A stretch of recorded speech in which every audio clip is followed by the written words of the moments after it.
Are you living the divine life? Many of us are not, and there just might be a few things keeping us from this. Welcome to Living a Sacred Life with Dr. Raymont Anderson. In our program, you'll learn to use the tools that have been given to you to make changes that you need, and by doing so, come one step closer to living that divine life. Now, here is your host, Reverend Dr. Raymont Anderson.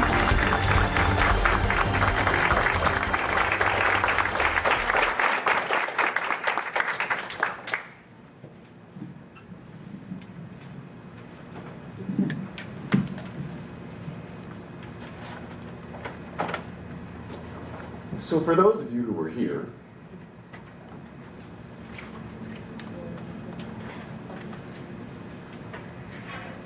March 24th, when last I spoke here, you will remember that I had a box. The box is no more. I mean, it exists, but it's not here today. But before you now, there is a bag. And within the bag, there are gifts for you. So stay tuned. But focus not on the bag, focus on me for right now. So, today I find it very interesting or synchronistic that today's Father's Day. And the reason I find it so is because the majority of what today's message is about relates to a very important key message or lesson that my own father taught me. So let me give you a little bit of background information. There was this one particular day when, I don't remember what movie it was. It may have been Star Wars, the original, the first one, the fourth one. George Lucas. It may have been the original Star Trek. It may have been Superman. Christopher Reeve, Superman. I'm not sure which one it was, but I know I wanted to see this movie. Previously, any time that I went to see the movies, I would go with friends or family. This one particular time, no one was available. I don't remember why, but maybe they didn't want to see the movie, I don't remember. But I wanted to see the movie. So I'm sitting around the house and I'm sulking, and my father says, Monty, which is my nickname. What's up? What's wrong? I want to go to the movies. Then go. But no one's available. So what? No, Dad, you don't understand. Going to the movies is supposed to be a communal experience. I'm supposed to be there with friends and enjoy myself. Then stay home and don't see it. But I want to see the movie. Then go. So we went on this merry-go-round thing for a hot second. And somewhere in there he said, why don't you just go?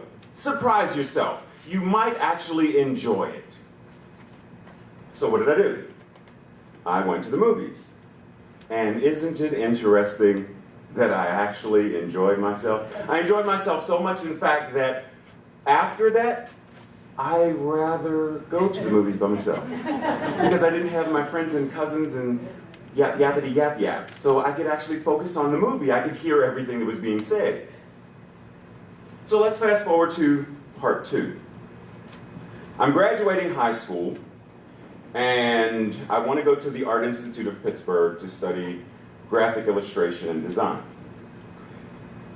However, I remember a distinct message from one of my art teachers in high school who said, you don't have the talent, you can't do it. You'll be wasting your time and your money, so don't bother. Great teacher, huh? So I hear this rumbling in my mind. So I'm, a little apprehensive about going to the Art Institute, and what am I going to do? So my father, once again, sees me sitting around the house moping. What's wrong? Well, Dad, I'm thinking I really want to go to the Art Institute. So what's the problem?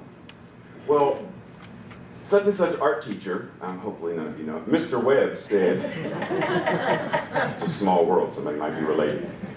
Mr. Webb said, I have no talent, I have no skill, it's a waste of time, it's a waste of money, negative, negative, negative, negative, negative.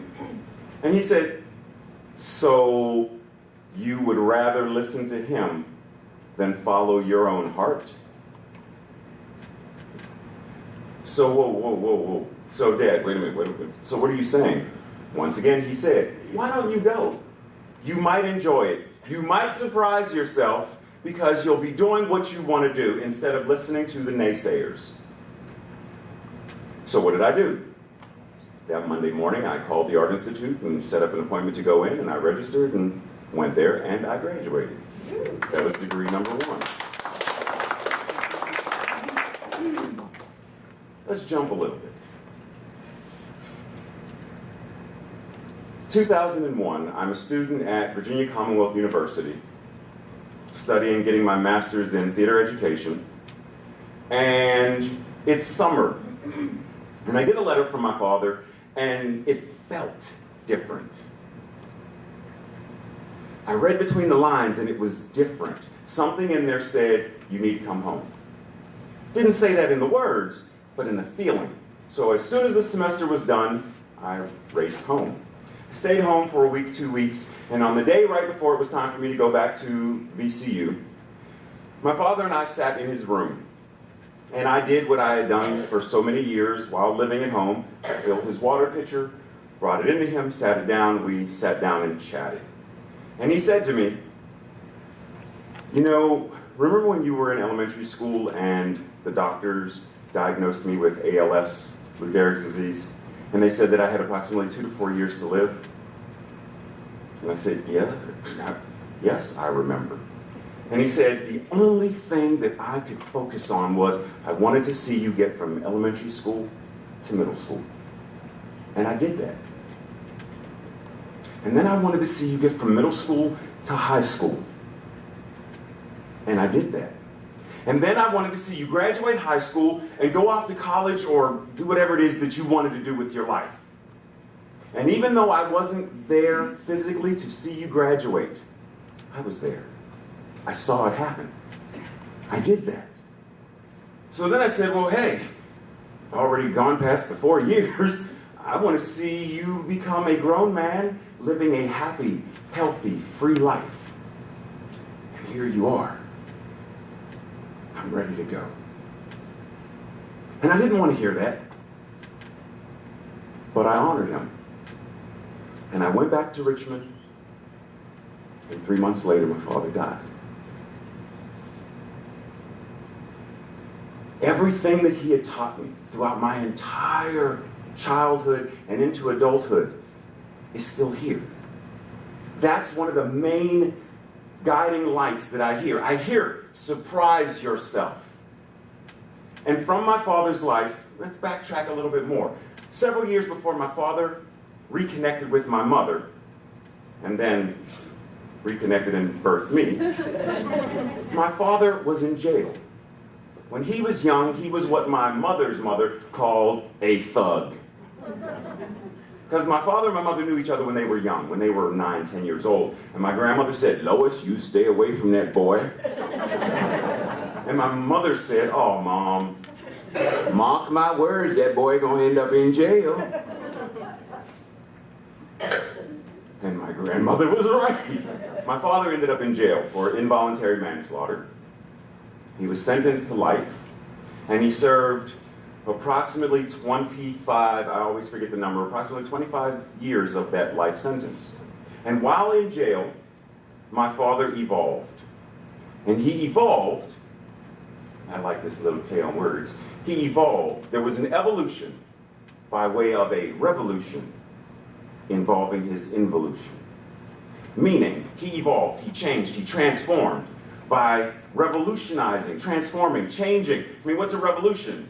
An upheaval, a turn, that's a revolution.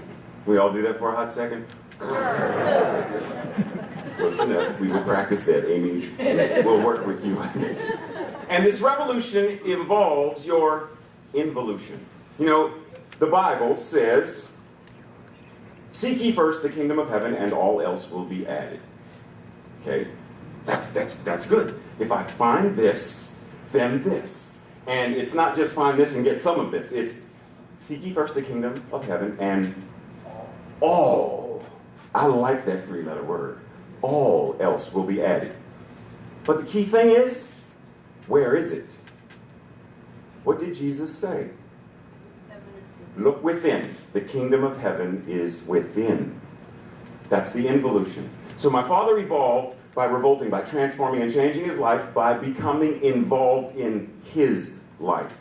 when he turned within, when he stopped looking out there and blaming this and blaming that and blaming whomever and said, this is about me. What do I need to do to be happy, healthy, and whole? So he's in jail. And he would often joke about making, like, his really best friend was called library. And he often would joke about, I think I read every book that the prison library had. Because it didn't matter what the subject matter was. He didn't care about the topic. He just wanted to read. So he read everything. And then they had a band. So he got involved with every instrument. And it wasn't to master the instrument. He just wanted to have a rudimentary, basic understanding of the flute, the drum, the tuba, the trombone, the harp. Whatever they had, he practiced. Every sport. Didn't matter if it was ping pong, football, baseball. He got involved in it. And even when they had, the prison lockdown and forced you to stay in your cell, when other prisoners, because of the walls and the bars, were losing their minds, self-abuse and going to solitary and committing suicide, my father sat in his cell and he counted bricks on the walls. And I know him well enough to know that, now I don't know that he would call it a mantra, but I know him well enough to know there was some kind of rhythmic something. And when he told me that, I kept thinking, oh my God, my father's crazy. He counted bricks. But in truth, that was the thing that helped him transform his life, because it made him look in here. When the other prisoners were looking out there at the guards and the other prisoners and fussing about life, my father said, I did this. Take ownership. What do I need to do to change me? And then he changed. So then once again, he gets out and he meets my mother again, they reconnect, and then they marry, and then they birth me. And throughout my entire life, all of these lessons hung with me. Now, when my father was first diagnosed with Lou Gehrig's disease, and they gave him the 2 to 4 years, it hit me really hard. No one wants to hear that their father's going to, die. But I held on to, because there were a lot of family fights and feuds and things, because there was alcoholism and stuff in the house. There was a lot of stuff. We can chat about that one day over dinner. Despite all of that, what I did was focused on the periodic moments of outrageous laughter and smiles. And yes, I developed a lot of baggage related to the bad stuff. Yeah. But at some point, because of all the lessons that my father gave me, number one being to surprise myself, because I've gotten to the point now where in my life, as soon as I hear the naysayers, I immediately go back with, despite what they say, surprise yourself. Forget about them. Because you're listening to them right now, which means somewhere in you, you want to believe them. Surprise you. You think you can't, go out and do it. Why not? So growing up, my father and I used to watch, I don't know if anyone's a Kung Fu fan or David Carradine fan, but we used to watch Kung Fu. David Carradine. And I love that show. And not just for, the stuff. That was great and all. But it had philosophy. There were morals to the story. They would do this and whatever in the Western times, and then he would have flashbacks of Master Po and the other monks teaching the lessons. And I loved that. And that, because my father would always ask me, so what did you learn from this? It's a good question. Dad, I don't know. What did you learn from it? I'm asking you. Okay. And we would have dialogue back and forth. And for those who were here, you remember that I talked about my archetypes, the superheroes, and what I get from them. This all started because my father and I used to watch Kung Fu.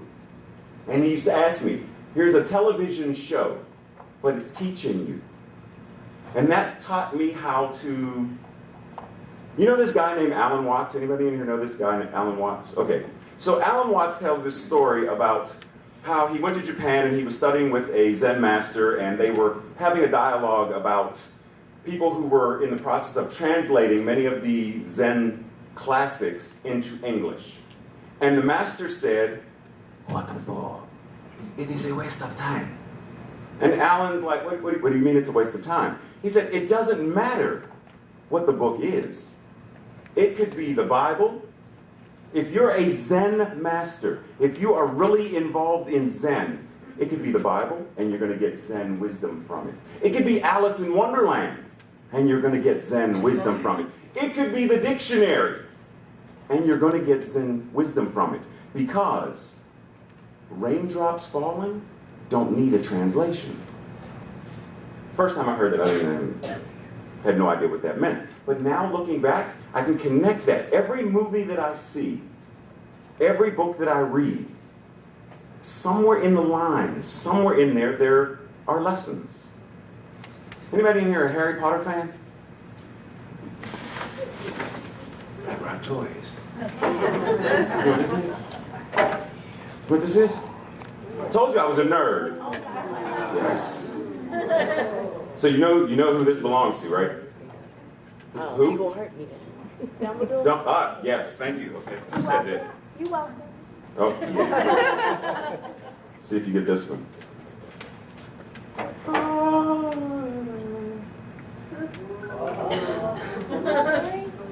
Yes, and that one belongs to Harry. I don't even care about anybody else's. So, for those who read the book or saw the movie, there's this really great line where after, I don't want, spoiler alert, you might want to put your fingers in your ears because there's this part where Harry dies.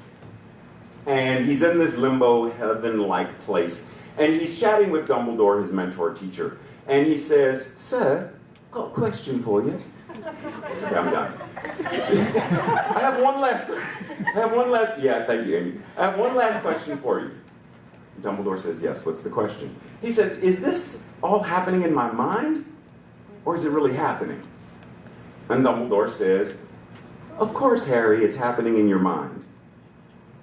But what's the difference between that and reality? My son and I saw this movie, and I'm sitting there with Cody, and we're like, wow. We looked at each other, and we're like, wow, that was profound. That one line, because it said, what happens in mind, what happens in consciousness, and what happens in reality are the exact same thing. Who would have thunk that Dumbledore was a practitioner? So I'm mystified by this whole thing. So I almost had an emotional moment, sorry. So today being Father's Day, I always think back and I remember, what did my father give to me? What am I giving to my children? What am I giving to my community? Because it's always about evolving. Not being evolved. Not being enlightened. Evolving. Enlightening. Because it's always a process. There's never, voila, it is the end. I'm enlightened. I am done. I do not have to do this anymore. It doesn't happen. It's not done. The one mind, the universe, love is ever expanding. Doesn't contract, doesn't shrivel, it doesn't shrink. It grows. And the more you're involved in it, the more it grows. And the more you share it, the more it grows. That's why gratitude, and I don't remember who said it, feel free to help me out. If gratitude was all you ever said, that prayer would be enough. If gratitude was your only prayer, that would be enough. It expands. The more you're involved in it, it grows and expands. If I may, before it's almost time for me to go, and I have gifts that I want to, first of all, I packed too much stuff.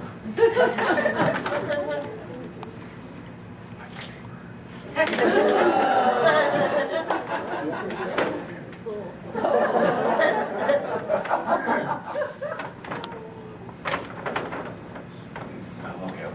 I'm good, okay. So before I go, I would like to leave you with a poem. Because the other day I was sitting at home and I was thinking, I'm not sure if I'm going to be able to do this. And having that woman mad at me is a new. So I said, I'm going to do what Siddhartha Gautama did, and I'm going to go find a Bodhi tree, and I'm going to sit under it and meditate until Spirit says, here it is, now go. Because I don't want her mad at me. And the reason, she said, I don't want to get mad at you. and the reason that I say I wasn't sure if I was going to be able to do this is because it's Father's Day. And I have those emotional moments where, it wells up. However, while I was meditating, and I haven't written a poem, and do not think Maya Angelou. While I have not written a poem in a while, a poem did well up in me, and if it's okay, I would like to share it with you.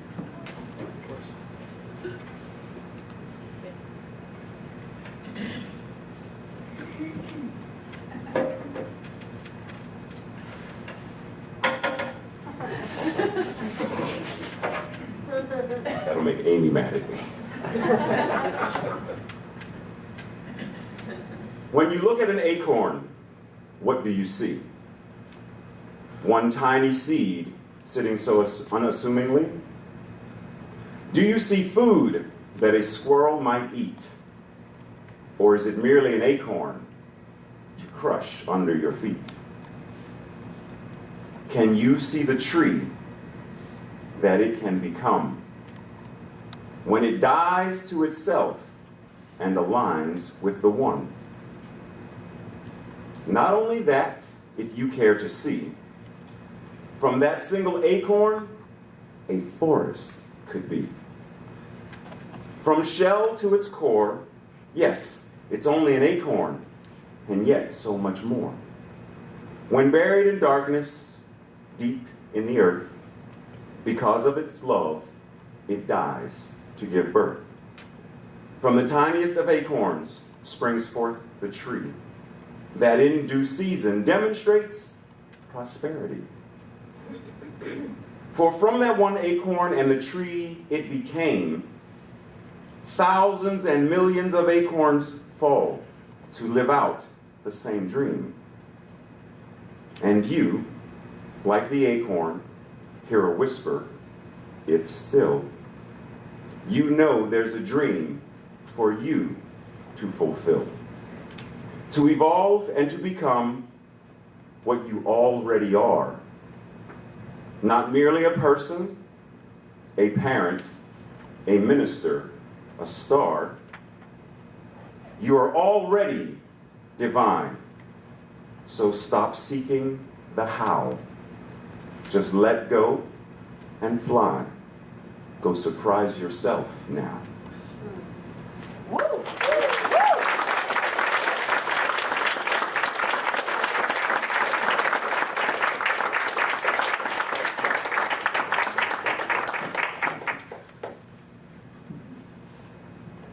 I'm not sure how to do this most effectively, but like I said, I have gifts.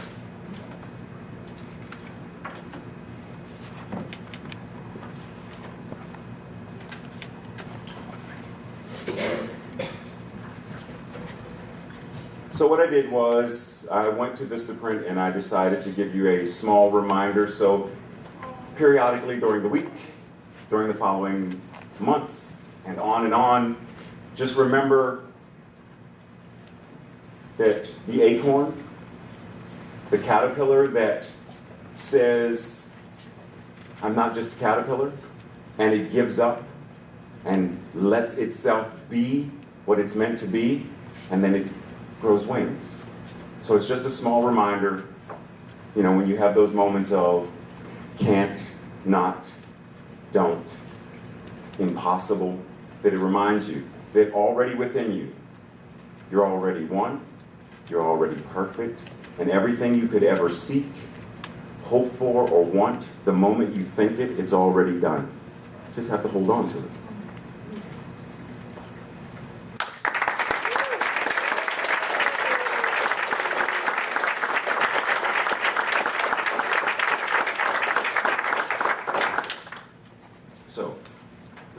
moment and pause and take a deep breath.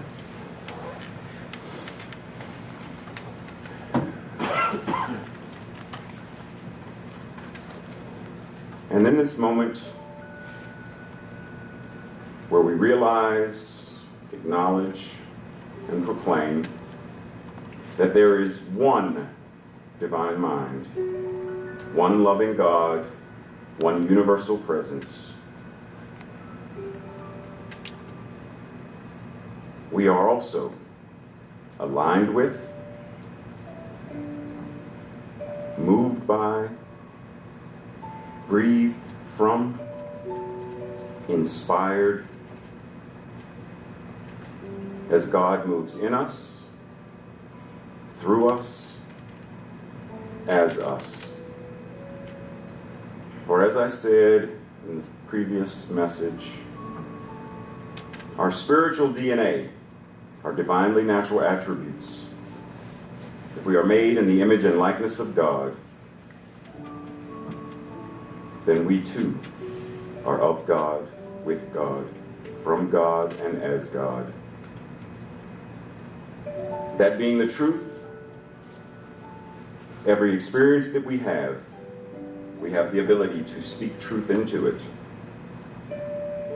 Despite the illusion, despite doubts that may creep in, we have the ability to raise the dead, to walk on water, to feed the multitudes as we evolve, transform and change, and surprise ourselves. So from this point to the next point, and each now moment henceforth, we will remember, we will affirm, and we will know that we're already one. We're already perfect. We're already love. Nothing is lacking. Nothing is missing. We are complete. All it takes is realizing, affirming, and acknowledging this. Knowing this, I am ever so grateful. How could I not be filled with gratitude to know that everything that I desire to be, do, and have, it's already done. Every hope that I could ever desire is already done. For the moment I feel it, see it, taste it, hear it in mind,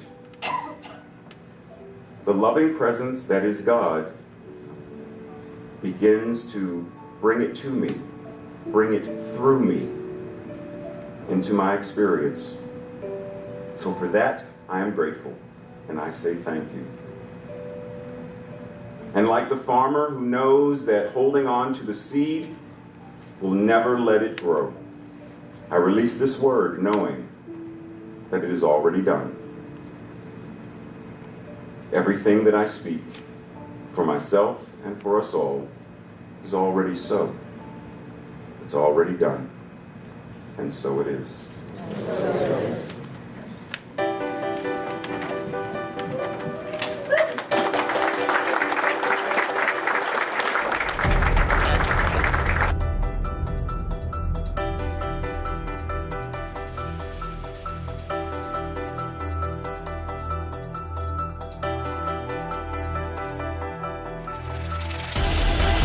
Thank you again for tuning in to Living a Sacred Life with Reverend Dr. Raymont Anderson.